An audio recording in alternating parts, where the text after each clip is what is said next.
Welcome to On the Edge with April Mahoney Brains.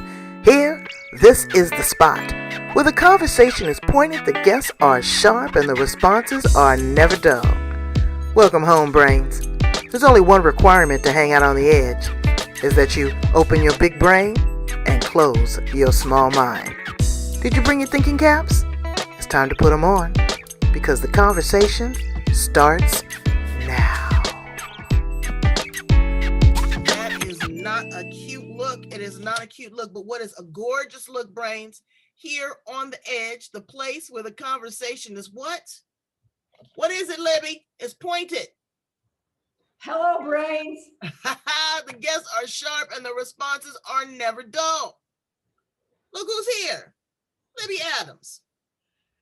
And April Mahoney. That's right, from Mexico. She in Mexico. I'm going to talk to her about that because I'm so mad. I'm right here 20 minutes away and I can't even cross the border. You know, it's really, I love it. I go over there for a massage. I go over there to buy some beautiful artwork. The beaches are so nice. The food is authentic, but they won't even accept my passport. They look at me with a side eye. So thank you so much for being here on the edge with me and my brains. I want to talk to you about so many things. You are such a well-rounded woman. You know, you're a trailblazer. You lived all over the world. You travel. You're able to work remotely. And you are the founder of the International Academy of Self-Knowledge. What is that? And what does that look like? Because everybody thinks they're a brain, especially if they're on the edge. But you know what? A lot of people can't self-identify with who they are. Exactly. And it's a problem for them right now to try to pivot and figure out who they want to be. Yep. It all comes down to somebody understanding the basic answer to the question, who are you? And that's why I included self-knowledge in the title of the business, because the curriculum is, who am I? Why am I here? How do I break through the barriers that are preventing me from actualizing my destiny? So yeah, it's all about knowing who you are at the deepest level. At the deepest level. At the end, I'll make available a video that really goes into length about the versions of you and all that kind of stuff. Oh, wow. So roll back. Start at the beginning. Who are you, number one, and then who have you evolved into? Well, I think what the deepest version of who I am is what one of my favorite expressions that Wayne Dyer says, I am a spiritual being having a human experience. Right. From Long Beach, California, the LBC. Woo! Oh, that's right. I'm from LA, girl, right down the freeway, not too far. I know you are. We have that in common. And I grew up there. When I was a kid, I lived in Mexico when I was 8, 9, and 10. And so I feel very comfortable in Mexico. And that's why I find myself snowbirding it right now in Mexico City. I've been here since before Thanksgiving. Do you speak Spanish? I do speak Spanish. When I taught school in the California public school system for 9 years, I taught middle school Spanish. Wow. Let's talk a little bit about that because, you know, there's a lot of parents now that are homeschooling. Still, we're not completely released from lockdown here in the U.S., and it's been a challenge. What would you say to parents right now to just kind of keep their kids engaged and try to help them find out who they are at an early age? You know, it's interesting that in the homeschooling curriculum, you get to decide what the curriculum is, right? So it can be included. Things like I included with my kids. I didn't homeschool them. I mean, they still went to school, but I schooled them at home. Like I would pay them. I forget how much I paid them, maybe $5 to read Think and Grow Rich.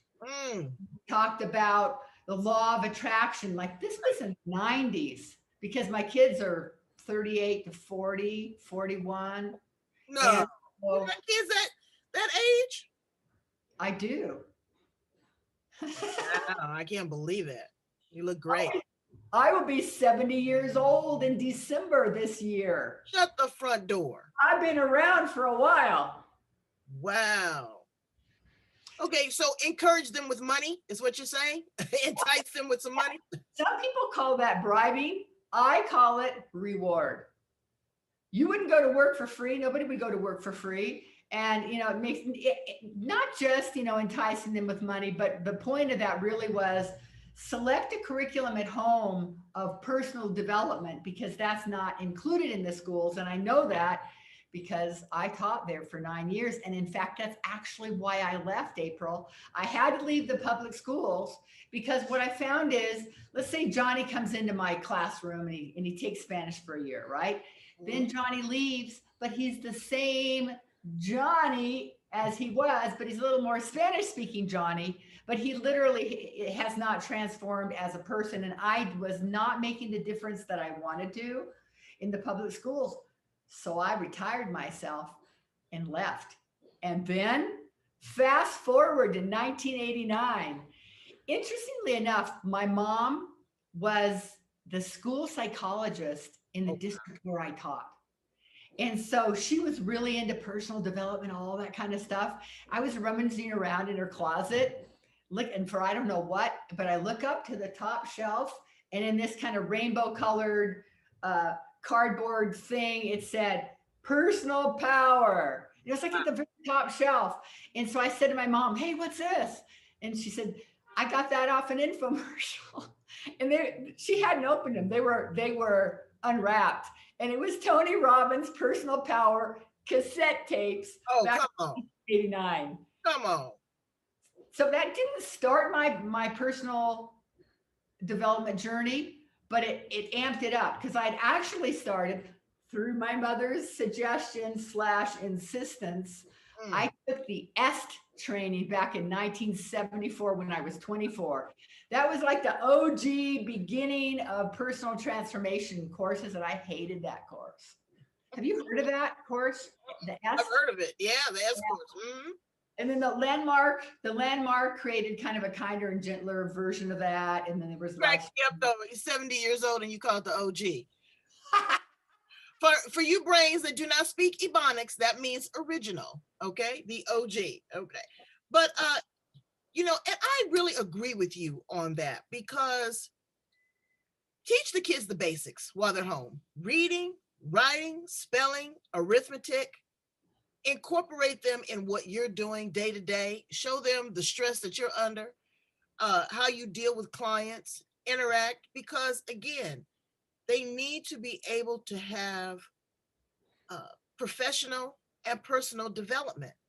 And you can't get that in a textbook.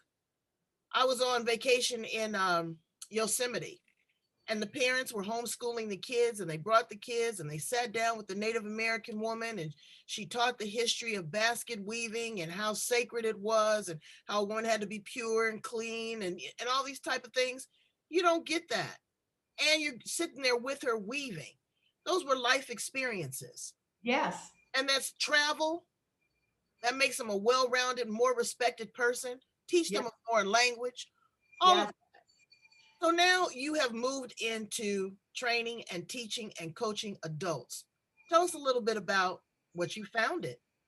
Okay, I will. I want to know, can you hear the bell ringing outside my window? I love it. They're calling our attention. Speaking of well-rounded experiences, like being in Mexico, everybody can experience the street sounds of Mexico City. That is calling everybody to bring out their trash to the trash truck. That's what that. Really? I thought it was the ice cream man, girl. You know I'm from LA. That's the ice cream truck. No, it is not. Okay, so in founding the International Academy of Self Knowledge, like a little bit of the history of that goes back to my mom's closet, right? So I'm in the closet and I say, "What are these?" She said, "Oh, I bought those off an infomercial." I said, "Can I borrow them?" And she said, "Yes." So I listened to them. It was like a 28-day, 30-day program or something like that, a personal power. And it was so empowering that I literally generated the money to go to one of Tony's live seminars called Date with Destiny. And then after that, I went to another one. It was the fire walk where you're walking on fire. Well, I done walked on fire with him too.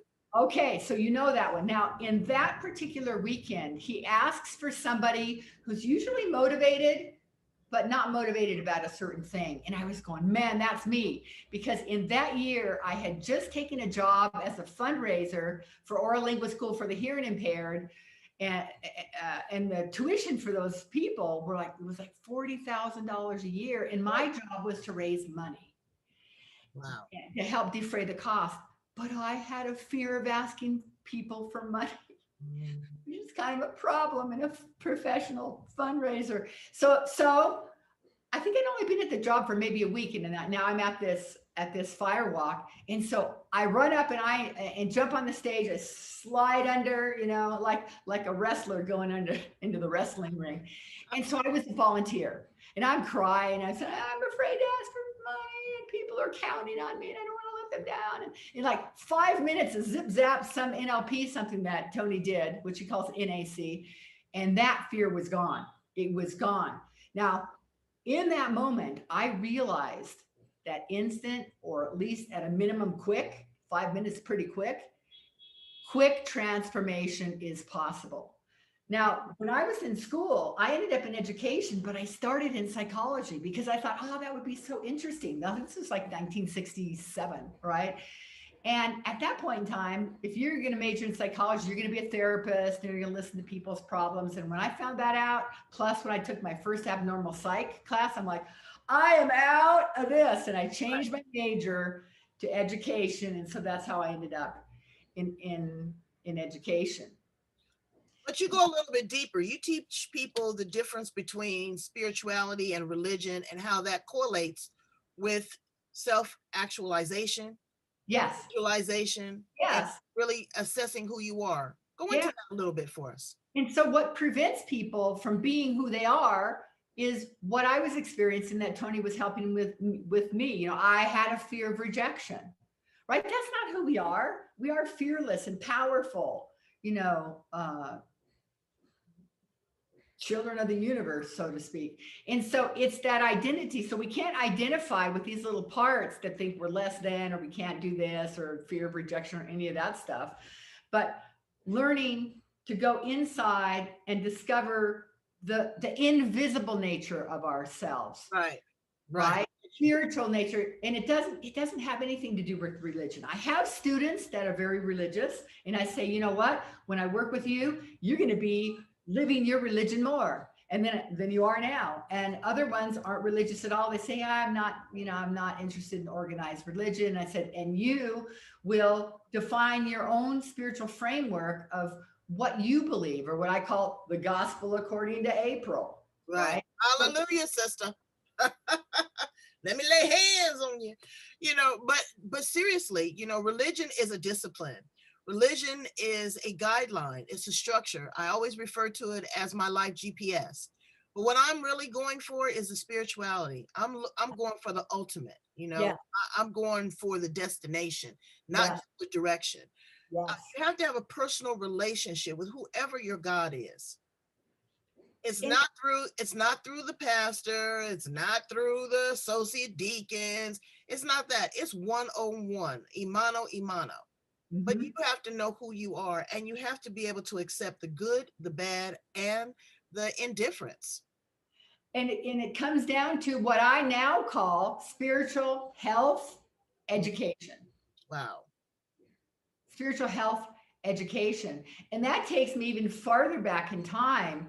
In 1984, my ex-husband, who played professional basketball and had a difficult time making the transition back into the what I call the real world, was in rehab in the care unit. And I remember the director said, your husband is the president of the care unit. And I thought, well, isn't that special? He's the president of the care unit, and I'm out here taking care of these kids, paying the bills. Where's my rehab? I'm like, where's my damn rehab? Right, right. And do you know what? It took till 2001, but full circle, my ex-husband and I created a rehab. He came to me after he was clean and sober.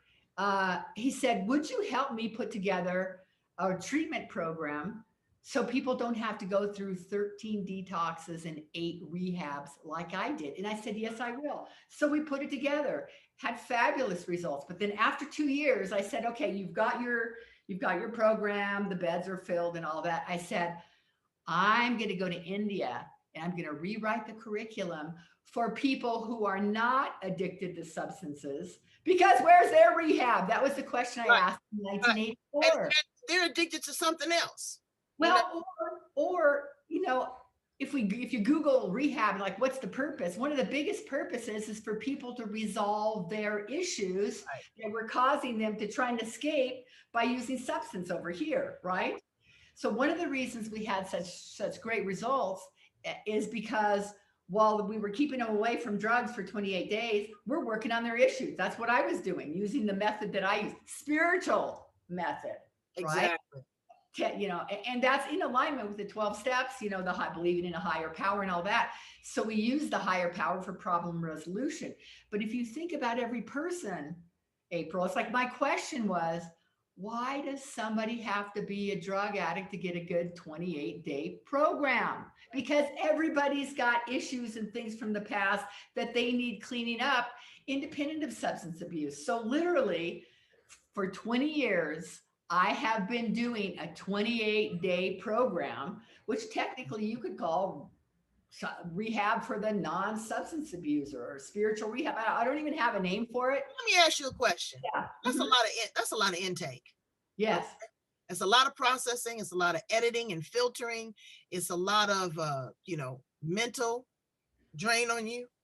What do you do to rejuvenate yourself? How do you cleanse yourself so that you are a clear conduit? You have space and capacity for yourself, that you don't take on other people's drama. That's like me. I'm a coach, but I only coach 5 people a year, and I only coach them for 5 hours. Girl, I ain't got time to be with 3 months and 6 months. I don't, because it turns into something else. It turns into talk therapy. It turns into girlfriends. It turns into, a whole bunch of other stuff. I need people that are dedicated and ready to do it. And then that way, that still leaves me bandwidth for Mr. Magnificent and my, for the other work that I do, to paint, to do poetry. What do you do to get it off of you? What's interesting is it doesn't get on me Wow. because number one, I screen people to make sure that these people are a good fit and I know they're going to be successful. Then the reason I was teaching school is I wanted to help transform people, right? When I select the right person, and because we have spiritual methodology that's effective, then everybody gets results. And I see them clearing and their negative emotions, and they're changing their beliefs and transforming. That in and of itself is rejuvenating. That's what I thought I was signing up for when I taught school, but now I'm teaching school, but just a whole different curriculum. So it is very uplifting and exciting for me. I work 7 days a week. I don't have to Wow. work 7 days a week. I Well, want to work 7 days a week. Now, the 28-day program, I'm with them 6 days a week, one on one. And mm, that's how I make sure they get their result. Whatever they said they wanted to do, they want to create something, on day 28. And then everybody's got barriers and blocks and some limiting beliefs and negative emotions that they haven't cleaned up from the past. So we clean all that stuff up, move the roadblocks out. So on day 28, they land at their destination. They're happy. I'm happy. I have 100% results with them wow. because I'm with them every day. We're course correcting, Right, course right, correcting. right, right. To the Editing, plane is filter. gonna stand. Absolutely. Absolutely. It's so important. Okay. But you know what I've seen? Just merely an observation, that people with an addictive personality seem to go from one type of substance to another. Say, for example, they get off cocaine, they go to coffee and cigarettes. Or people that are on, sex, or people that just newly find religion. Girl, now bless you. I want you to be happy with the Lord, but sometimes they will wear you out as if you have never heard about anybody, Buddha, Allah, uh, Jesus. They just run it in the ground. How do people really try to find a balance and level off? Because they're always still chasing that high, Libby. All right. Some sort of high. They just don't know how to just be calm. Here's my deal. Remember, I was the spouse of an addict, and I said, where's my program? So this program is not the addiction program. And my ex-husband is retired from that.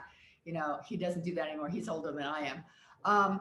But I don't bring people into this program that have specific substance abuse, and I work with people that have been on the spiritual path for a while, Okay. because people that have been on the path for a while still have higher levels and things they need to work. That's my demographic.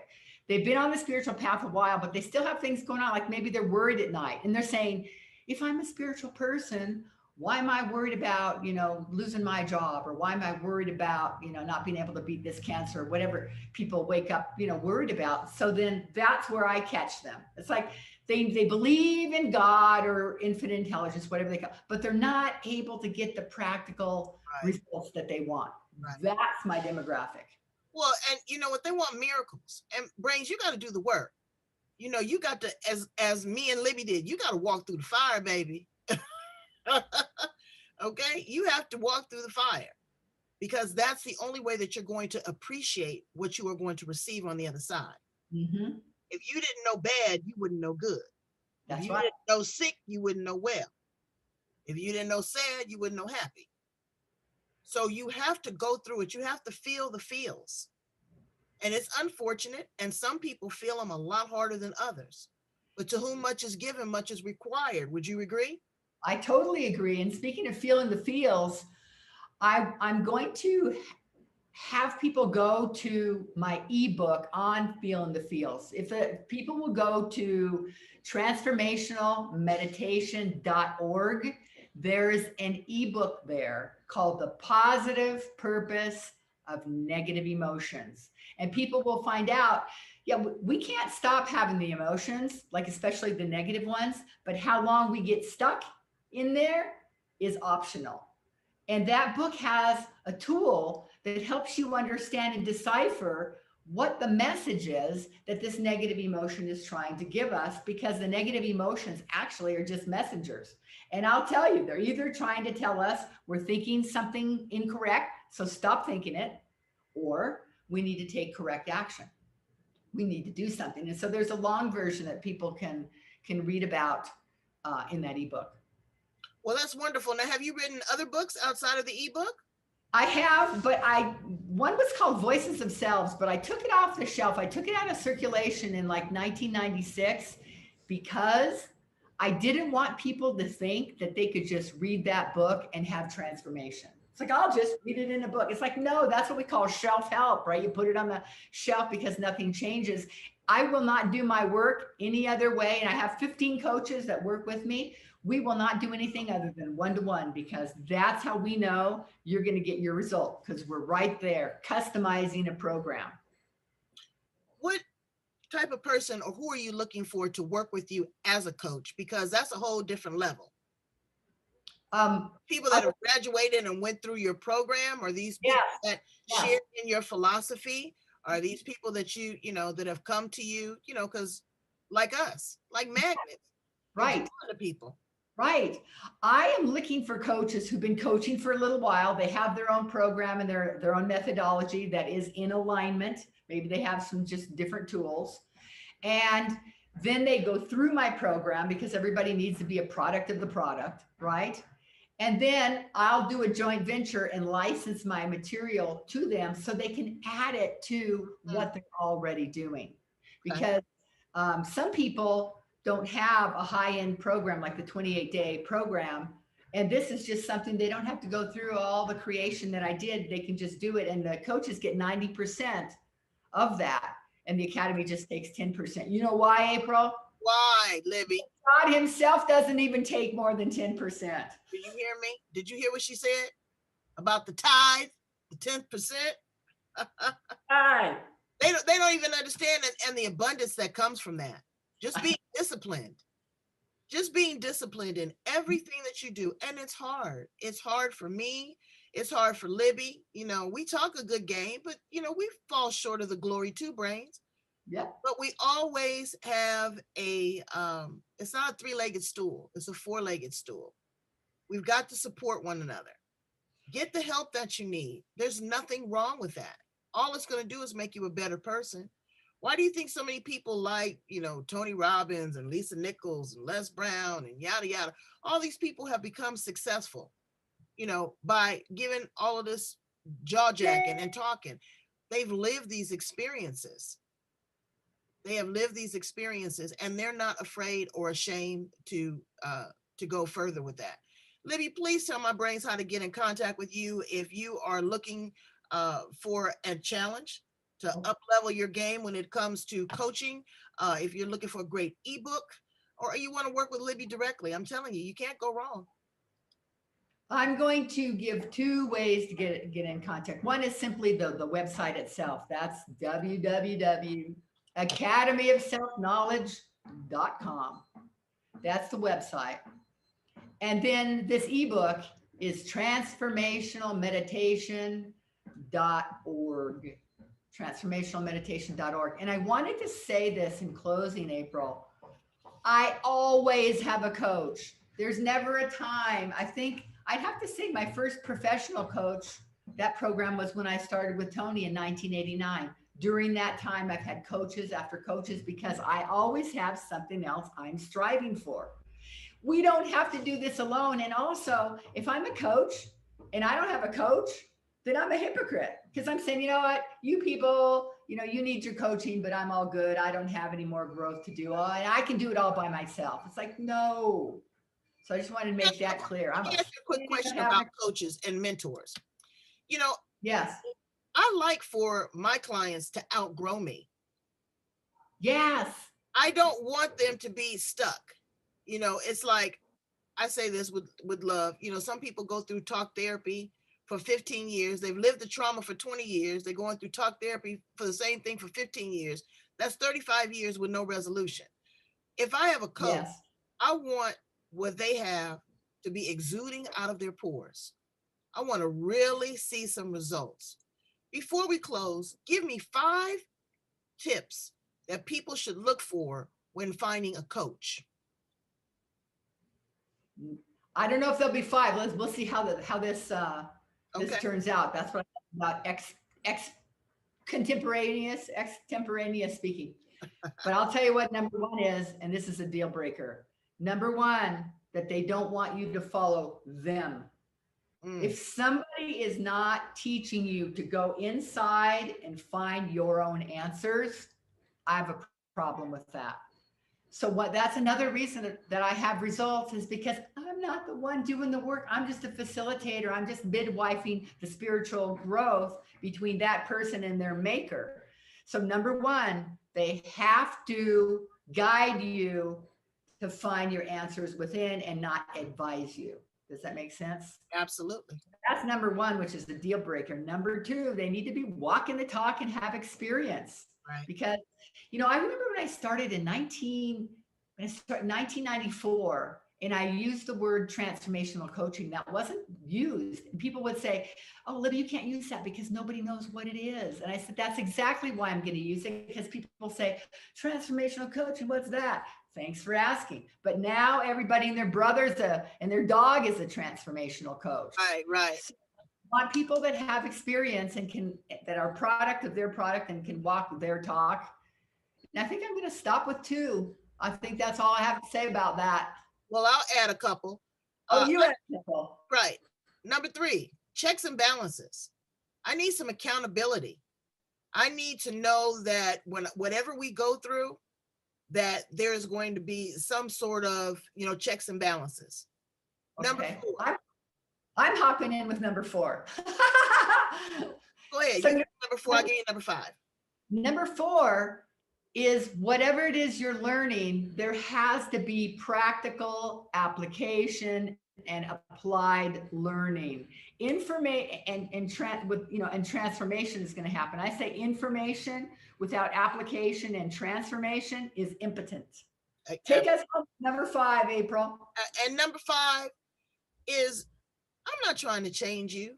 When I'm trying to coach you, I'm trying to enhance you. So if somebody's trying to transform you and turn you into a frog, you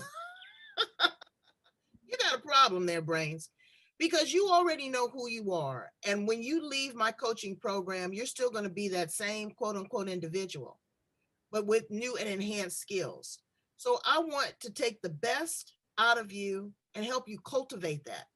It's like working in the garden. It's working the soil, taking out the weeds, fertilizing it, put sun on it, water, and it's organic. That's what I'm looking for. And that's what Libby is looking for when we're looking for a coach, right?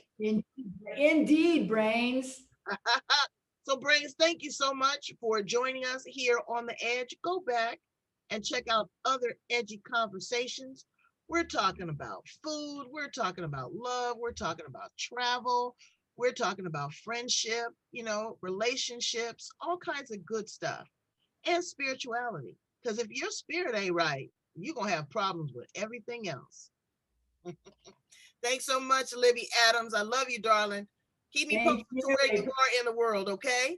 Yes, ma'am. All right, you are the best. Thank you. You're the best. That's what he said.